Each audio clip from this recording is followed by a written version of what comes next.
വിനോദസഞ്ചാരികൾക്കുള്ള ആതിഥ്യ മര്യാദാ സേവനങ്ങളുടെ കാര്യത്തിൽ സൗദിയിലെ മദീന പട്ടണമാണ് മുന്നിൽ. 2025 സെക്ടർ പെർഫോമൻസ് റിപ്പോർട്ട് പ്രകാരം ടൂറിസ്റ്റ് ഹോസ്പിറ്റാലിറ്റി സൗകര്യങ്ങളുടെ കാര്യത്തിൽ മദീന രാജ്യത്തെ മറ്റ് നഗരങ്ങളെക്കാൾ ഒരുപാട് മുന്നിലാണ്. ടൂറിസം മന്ത്രാലയത്തിന്റെ ഹോസ്പിറ്റാലിറ്റി മേഖലയുടെ പ്രകടന റിപ്പോർട്ടിലാണ് ഇക്കാര്യം പറയുന്നത്.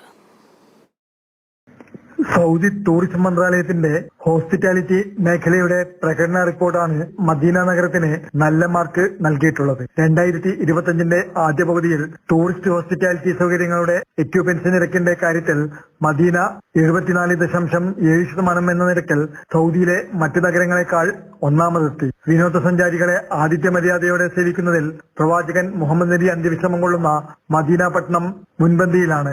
നഗരത്തിലെ ലൈസൻസുള്ള ഹോട്ടലുകൾ 538 ഇതിൽ 69 പുതുതായി ലൈസൻസ് സമ്പാദിച്ചവയാണ്. എന്നാൽ മൊത്തം ഹോട്ടൽ മുറികളുടെ എണ്ണം 64,600 ഉയർന്നിട്ടുണ്ട്. ലോകത്തിലെ ഏറ്റവും വലിയ ഹോസ്പിറ്റാലിറ്റി പദ്ധതിയായ മദീന വിഷൻ പദ്ധതിക്ക് മദീന ആതിഥേയത്വം വഹിക്കുന്ന സമയത്താണ് ശുഭസൂചകമായ റിപ്പോർട്ട് പുറത്തുവരുന്നത്.